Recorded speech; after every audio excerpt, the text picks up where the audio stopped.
It was supposed to be just another episode of The View, until Whoopi Goldberg laughed at Liam Neeson's faith on live television. What happened next? No one in the studio was ready for it. Not the hosts, not the producers, not even Whoopi herself. Because Liam didn't argue, he didn't shout.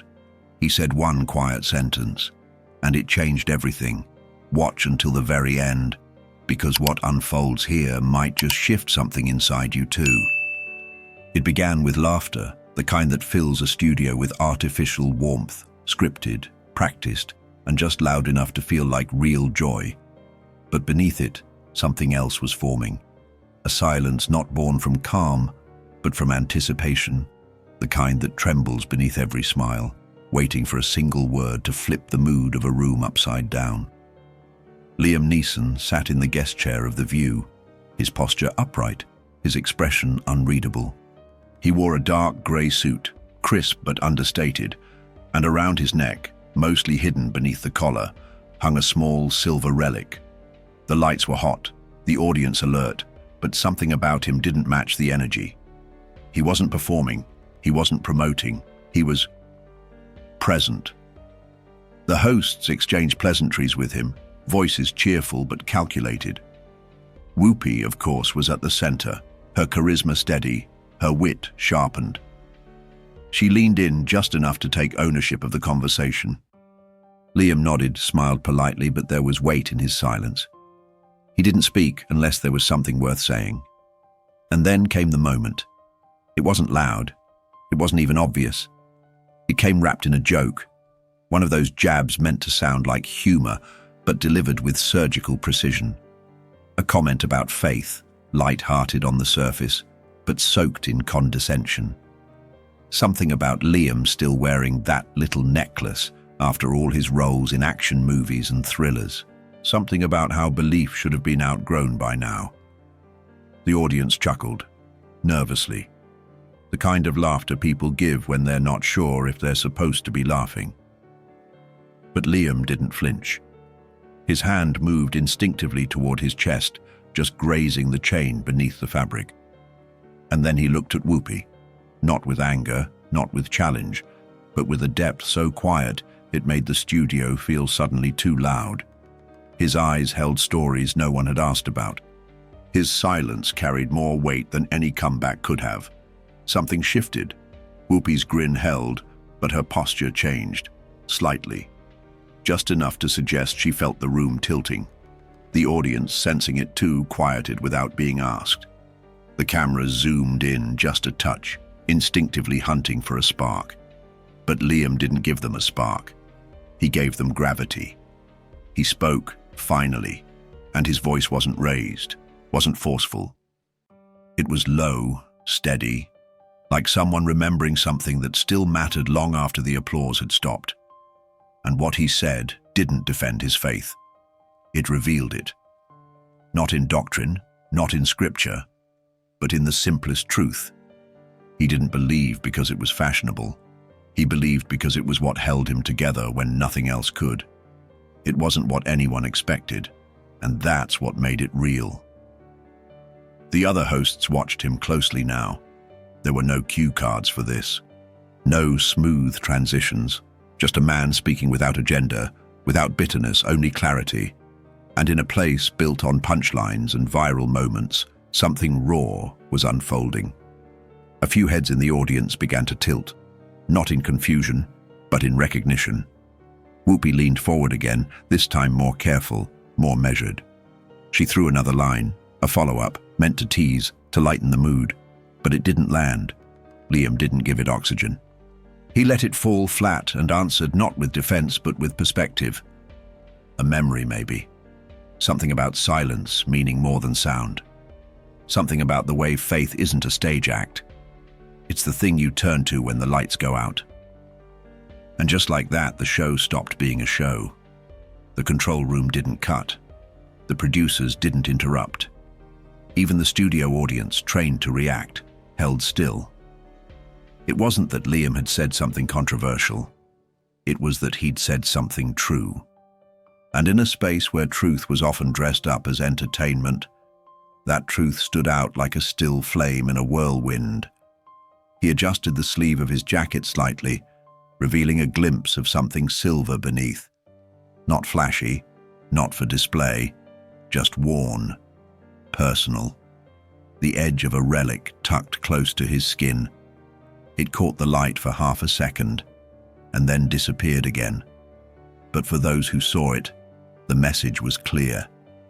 This wasn't for them. It was for someone else. The moment felt suspended in air, as if no one wanted to be the one to break it. And then finally, Whoopi did. Her voice softer now, almost cautious. She asked if he truly still believed after everything. After loss, after war, after Hollywood, after fame, after everything he had seen. And he didn't answer right away. He just looked down, touched the small object beneath his shirt, and smiled. It wasn't a smirk. It wasn't defiance. It was memory. It was love. It was grief. It was strength. And that's when he spoke. The words didn't echo. They didn't need to. They settled like truth does, quietly, and all at once. He said that belief had nothing to do with being right. It had everything to do with not being broken. And the studio froze.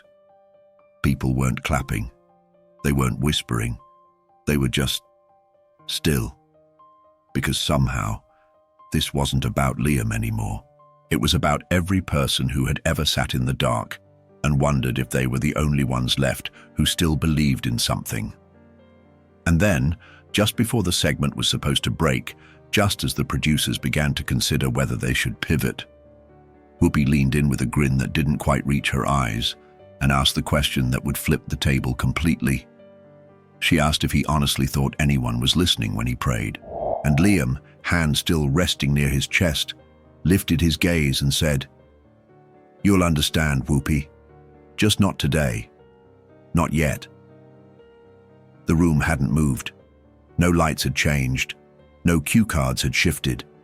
And yet the energy inside that studio had transformed entirely. Something unseen had entered the space. Not anger, not confrontation, but a stillness that demanded attention.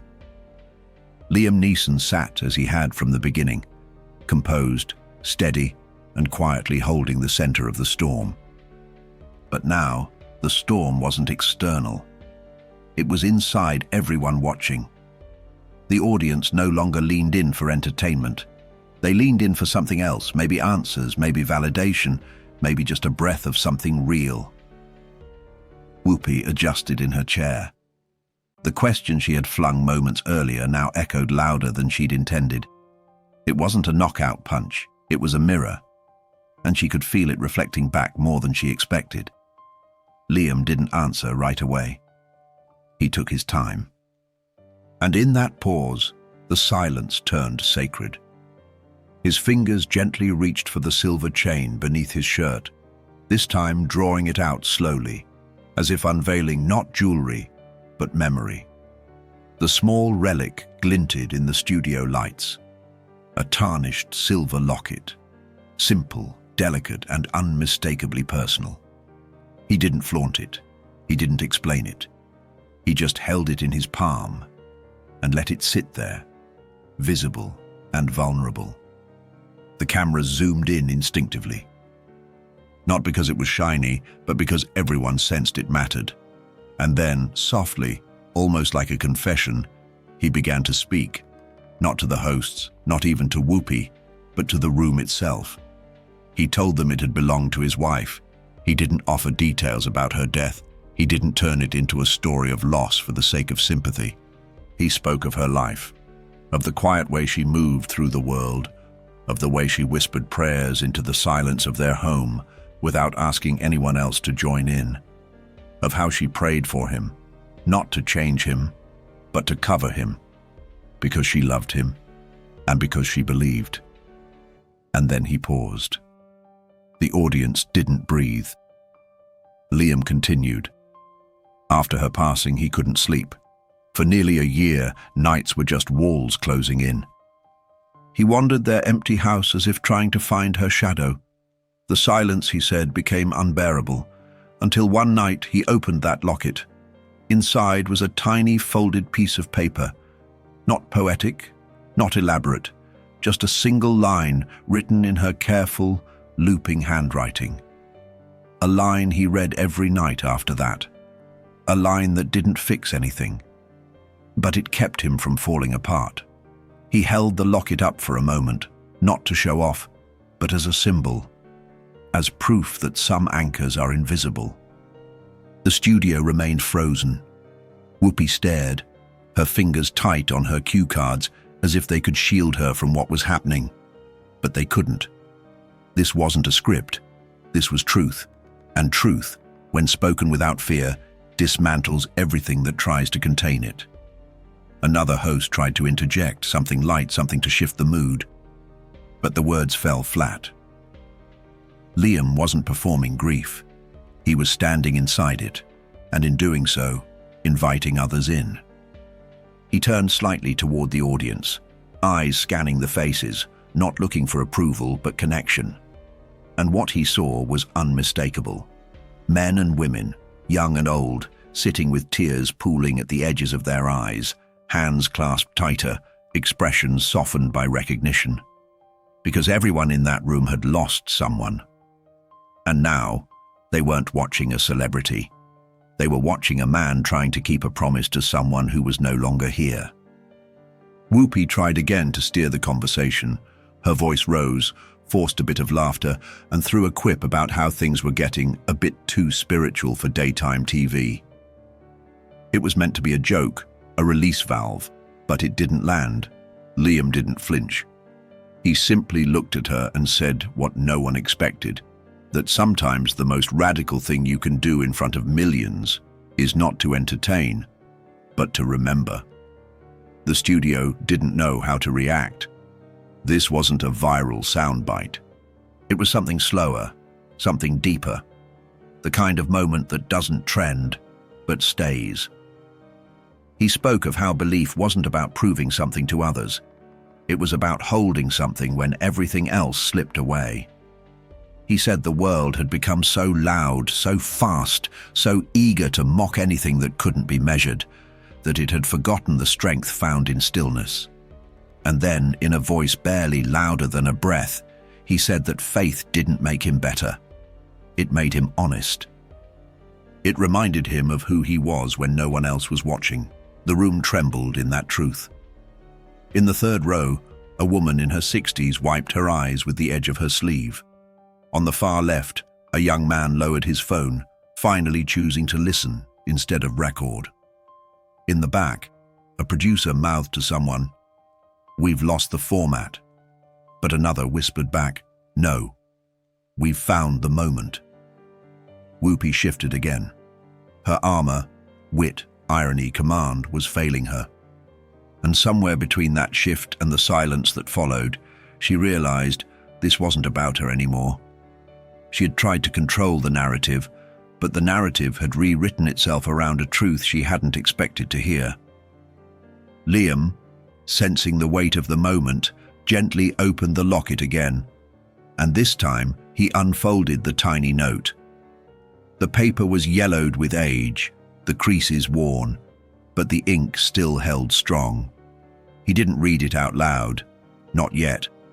He just looked at it, then back at Whoopi, then to the audience. And then he said that this note, this single quiet line, was what pulled him through the darkest year of his life. And in a studio that had broadcast laughter, gossip, and headlines for decades, he was about to speak words no one had heard in that space before, but not yet. He looked up. The lights seemed softer now, the air thicker. And then he said, "This letter saved my life. And the worst part is, it ends with something you need to hear." He didn't unfold the note for effect. He didn't look for a cue or wait for permission. He simply let the weight of the silence settle fully across the studio. And once it did, once every breath felt borrowed and every glance hung in suspension, Liam Neeson opened the small piece of paper and began to read. Not loudly, not dramatically, but as if reading it for the 1000th time, and still not ready. The words were few, handwritten in delicate script. A line meant only for him, never intended for the world. But now it belonged to more than just his grief. It belonged to everyone who had ever lost someone, everyone who had ever clung to faith like a lifeline in the dark. It said, "If the world forgets you, I won't. And if you forget yourself, let God remind you who you are." He paused, not to gather emotion, but to let everyone else feel theirs. No one moved. It wasn't a quote meant to inspire. It wasn't polished or public. It was real. The kind of real that doesn't ask for attention but commands it anyway. And in that moment, the camera didn't dare cut away. The studio lights didn't dare flicker. No one in the control room said a word, because something sacred had entered the space. Liam folded the note again, gently, carefully, as if it might tear under too much pressure. He placed it back inside the locket, sealed it, and let the silver piece rest against his chest. Then he looked toward the audience, toward Whoopi, toward no one in particular and everyone at once. He spoke of strength, not the kind forged in physical power or reputation, but the kind found in quiet rooms, after funerals, when all the noise has died down and the world expects you to get over it. He spoke of learning how to walk again, not with his feet, but with his faith. Of praying, not because it gave answers, but because it gave him the courage to keep asking the questions. His voice never rose. He never raised a finger. He never leaned forward, but he was unmistakably in control, not of others, but of himself. And in a world that confuses volume with power, that made all the difference. Whoopi sat still, her fingers no longer playing with the cue cards in her lap. Her posture was softer now, her eyes not as sure. She wasn't debating anymore. She wasn't even interviewing, she was witnessing, and it unsettled her in a way she hadn't prepared for. She tried once more to interrupt, to lighten the moment, to pivot back to safe ground. But even her own voice didn't sound right anymore. It cracked slightly, trembled at the edge. And when she asked how Liam reconciled his faith with an industry known for ego and exploitation, the words felt hollow. Liam didn't offer a rebuttal, he offered a truth. He said that faith wasn't a trophy you display when the world is watching. It's the candle you light when no one else sees. He asked, not with accusation but with sorrow, how we've come to mock what once carried us, why we call belief naive and numbness wisdom, why we applaud detachment and laugh at sincerity. He wasn't judging, he was mourning. And for the first time in that studio, the audience wasn't reacting, they were remembering. Remembering the grandparents who prayed before meals, the parents who whispered hope when life broke apart, the letters found in drawers after funerals, the prayers said in hospital waiting rooms. They weren't just watching a man speak, they were being drawn into their own truths. Then Liam said something that stopped the room cold. He said, "I used to think belief made me weak, that grief made me broken. But now I know it made me whole, just not all at once." The woman in the third row, who had wiped her eyes earlier, now held both hands to her face. Whoopi said nothing. The producers backstage had given up trying to control the pacing. They knew this moment couldn't be formatted, couldn't be edited, couldn't be replicated. It had become something else. And then, in the final stretch of silence, Liam did something unexpected. He stood, not to leave, not to perform, but to offer space. He said he didn't come to be agreed with. He came because someone out there might be watching, someone who had lost everything and was wondering if they were the only one left still praying in the dark. And to that person, he had only this to say: don't let the world shame you for hoping. If all you have is faith, that's enough. He looked to Whoopi. She hadn't blinked. Her shoulders had lowered. Her eyes were wet. Her voice, when it finally came, was quieter than ever before. She said she hadn't meant to mock him. That sometimes being on camera so long makes you forget how to be real. Liam didn't respond. He didn't need to. His presence was answer enough. And then he turned, not toward the exit, but toward her. Just one step closer. Not to confront, but to finish what had been started. He told her softly that faith isn't meant to impress. It's meant to carry. That maybe what broke her wasn't sarcasm. It was forgetting how to sit in pain long enough to let it teach her something. And the audience shifted again. Not with applause, not with cheers, but with breath, with reverence. They weren't in a talk show anymore. They were in a reckoning. Whoopi looked down at the note cards in her lap. Her hands no longer clutched them. They lay there like paper ruins of a battle that had already ended. Then she looked up. And in a voice that finally sounded like hers, not the host, not the celebrity, but the person beneath it all, she said she had forgotten how to believe in something she couldn't explain. Liam didn't smile. He just nodded, like someone who had been there before. And then, as he walked off set, the camera panned one last time. No applause, no outro music. Just a quiet screen fading to black and a single line appearing in white. Some truths don't echo. They remain. If this story stirred something in you, if you've ever felt mocked for what you believe or silenced for standing in truth, don't let it end here. Share this video.